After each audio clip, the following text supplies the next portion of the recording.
ఇంకా అమ్మగారు అది నేనే రెడీ అయ్యాను, వచ్చేసాను. అండ్ ఫస్ట్ వచ్చేసి ఈ దీపాలన్నింటికి కూడా బొట్లు పెట్టి రెడీగా ఉంచమని చెప్పేసి పంతులు గారు చెప్పారు. అండ్ కలశంకి సంబంధించిన డెకరేషన్స్ అండ్ ఒక చిన్న మాల వేసుకుంటే ఉండట్లేదని చెప్పేసి ఒక చిన్న చిన్న సీలలు కూడా కొట్టాను. డెకరేషన్ అంతా కంప్లీట్ చేసేసి అన్నస్వామి లోపలికెళ్ళి నైవేద్యం దగ్గర గూడా హెల్ప్ చేశారు. మరీ నన్ను ఇంత ట్రెడిషనల్‌గా చూసి తట్టుకోలేకపోతున్నారని నాకు తెలుసు. కాకపోతే మీకు వేరే ఆప్షన్ లేదు. ఎందుకంటే వ్రతం ఉన్నంత సేపు నేను అలాగే కూర్చోవాలి, అలాగే ఉండాలి కాబట్టి.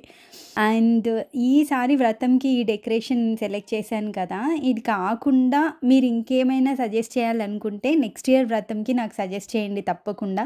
నాకు అలంకరించడం అన్నా, డెకరేట్ చేయడం అంటే నాకు చాలా ఇష్టం అనమాట. అండ్ ఈసారి వరలక్ష్మి వ్రతం కూడా నేను యూట్యూబ్‌లో పెట్టడానికి ట్రై చేస్తాను. బట్ ఏంటంటే ఆ టైంలో ఎందుకో కుదరదబ్బా! మనం రెడీ అవ్వడం, అమ్మవారిని రెడీ చేసుకోవడం అంతా కుదరదు. నేను 100% ఫోకస్ అమ్మవారి మీదే పెడతాను. ఈసారి అన్నయ్య ఉన్నారు కాబట్టి అన్నయ్య చేస్తుంటే నేను రెడీ అయ్యాననమాట. అండ్ చూసారు కదా! కలశానికి సంబంధించినవన్నీ కట్టేస్తున్నారు. కంకణ ధారణ అయిపోయింది. అండ్ చూస్తుంటే ఇక్కడ ఫోటోకి కూడా మనకి మాల అవి ఇవన్నీ పెట్టేశారింకా.